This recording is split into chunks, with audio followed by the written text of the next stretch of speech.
வணக்கம் நண்பர்களே, இந்த வீடியோவில் நம்ம என்ன பார்க்குறோம்னா, தமிழக அரசு அறிவித்த சூப்பர் அறிவிப்பு. பெண்களுக்கு ரூபாய் 50,000 வழங்கப்படும்.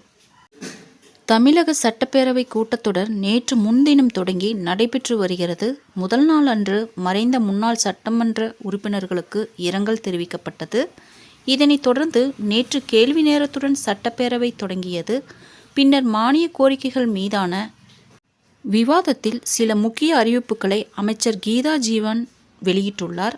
அதன்படி சென்னை மாநகரத்தில் பெண்களின் பாதுகாப்பினை உறுதி செய்திடும் விதமாகவும், பெண்களுக்கான சுயதொழில் வேலைவாய்ப்பினை உருவாக்கும் விதமாகவும் அரசு மானியமாக தலா ரூபாய் 1,00,000 வீதம் 200 பெண் ஆட்டோ ஓட்டுநர்களுக்கு மானியம் வழங்கி ரூபாய் 2 கோடி செலவில் 200 பிங்க் ஆட்டோ திட்டம் செயல்படுத்தப்படும்.